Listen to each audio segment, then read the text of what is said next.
Yo, what's going on, guys? Hopefully y'all are getting your codes or buying NFL Pro Era 2 right now, and enjoying the game, of course. For today's video, we're going to be doing a little review of NFL Pro Era 2. I know it's early, bet you this video is going to be uploaded at like 1-ish on the day it came out, but I, like many other people, have had a code for the beta for about the last 2 months, I would say. And I've been playing a lot, so I feel like I have a good feel of the game, and I wanted to mainly compare it to NFL Pro Era 1, because I bet you that's what a lot of people are going to be asking, and answering the question, is it worth the $30 that it costs? Anyways, let's get into the good of NFL Pro Era 2. So, first thing you'll notice is the gameplay overall is very... FPS players describe it as tight, when like gameplay feels more realistic, and this game definitely feels more tight than NFL Pro Era 1. NFL Pro Era 1 feels more clunkier with its gloves, and I feel like they downsized the gloves for this game, which somehow makes it better. And I feel like my hands are a realistic size to what the ball is.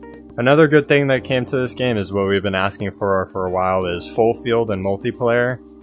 During the beta it was a little glitchy, like you could play full field, but you couldn't do all like the other modes like dodgeball, so it would be hard to pick a team. However, that's not really going to be a problem, hopefully, when the game actually comes out, and of course now we can play leagues with full fields, and we can have like a classic league with the half field if anyone wanted to do that. But finally, we're not confined to about 55 yards and like 20 yards across because there was 2 targets on each side. So for everyone that was looking to join a league, I'll have the CEFL and the PEFL links down below. Hopefully they're going to full field. Another thing for multiplayer is they added head-to-head mode, which is... it's not what you think. It's not like the 4-on-4 online that we're used to playing in multiplayer. It's like single player, except when you're on offense, you'll be the quarterback, and when the other team's on offense, you'll watch like some random you find online be the quarterback, or a friend that you invite to be the quarterback. So it's basically single player with, you know, the multiplayer aspect of the quarterback being an actual human on the other team. And again, this has all the glitches of single player, and we'll get into that later in the bad and ugly sections, but overall, I think this is a good thing to be implemented to the game, as we needed some way to play each other. I mean, of course you could join a league, but you would have to search out a Discord, then find people to play, get on a team, hopefully be good enough to play. This, you could just click 2 buttons and hopefully find a match. And hopefully another thing that will help build a community is a leaderboard system. There was, air quotations, a leaderboard system in NFL Pro Era 1, but you couldn't really see anything. And I think it was called, like, I don't know, your pro score or something. It was just really hard to follow, but now for the 2-minute drill and the other game modes they added, you can now look at the leaderboards and see where you are. So maybe that'll bring a competitive aspect to those game modes, and they'll actually be used this year. Like, I don't think I played 2-minute drill more than once, because I think I tried it out one time and that was it. And minicamp tours are back. I mean, they're not fully the same, but a lot of them are the same, so if you enjoyed those from last season, they're back, and that'll also have the leaderboard system with it. And finally, let's go over single player. The new AI is way better than NFL Pro Era 1. A lot of balls would be missed by receivers, and everyone knows about the left end never being blocked. Like, the offensive line's AI in NFL Pro Era 1 was just abysmal. You're not going to be getting rushed every play in this game. The AI is way better for the O-line, and the wide receivers, it's better, but we'll get into that. And there's a new XP system, so there's a way to level up and other things, so there won't be just getting season milestones and stuff like that. You can get better chemistry with like your wide receivers, tight ends, O-line, and you can also fist bump them on the sideline to get extra points. That was kind of broken in the beta. Hopefully they fix that in the main game. You'll enjoy playing single player in this game, and not like NFL Pro Era 1. So let's get into the bad things of this game. The difference between bad and ugly, obviously, or bad are like not things that would stop you from buying the game, but hopefully they fix it in the future. So one thing I hope they change is the game modes in multiplayer. They brought back dodgeball, which is good, because that was a great way to pick teams in NFL Pro Era 1. But boss mode and what is the other one? Throwing game? Like, why bring those things back?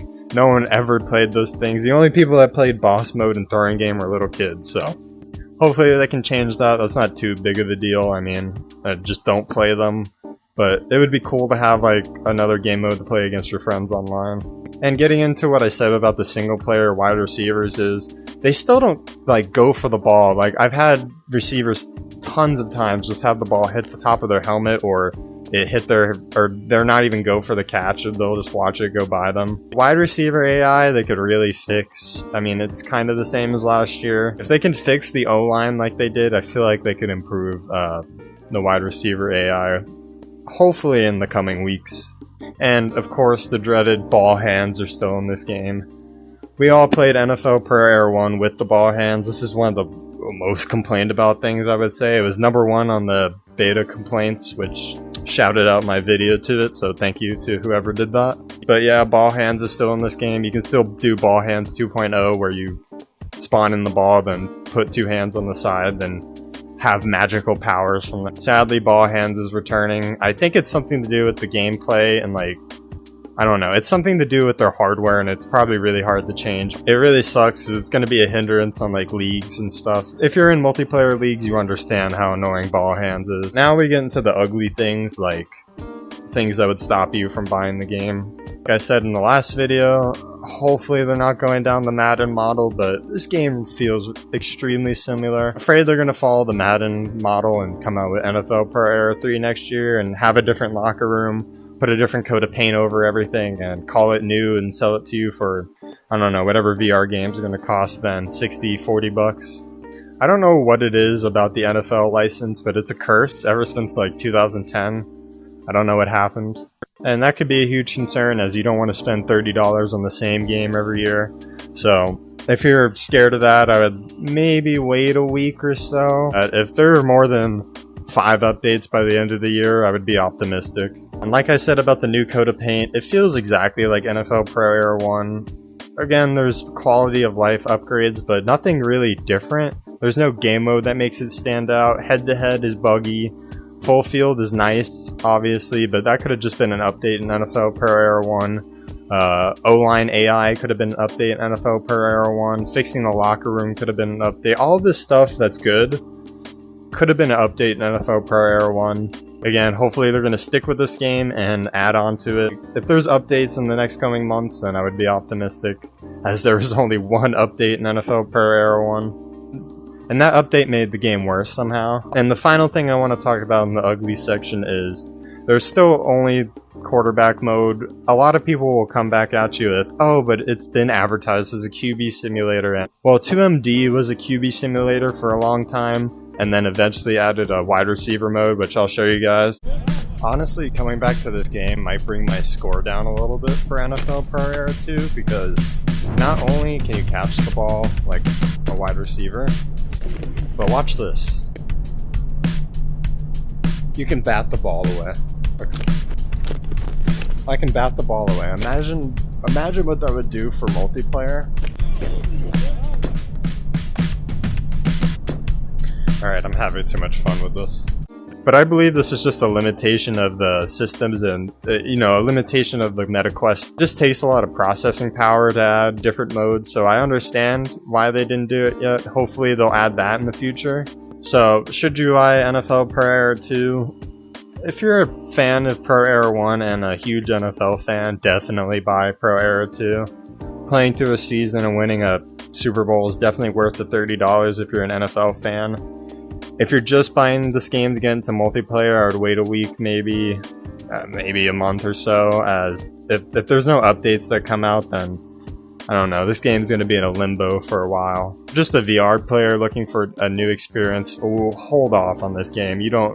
There's games like 2MD out there, and I don't know if they're going to be discounting NFL Pro Era 1, but you could try that out, and hopefully it's like 15 bucks or something. So yeah, most of you are grown to make your own decisions, and the other ones of you spend your parents' money wisely, and I'll see you guys in the next video. Peace.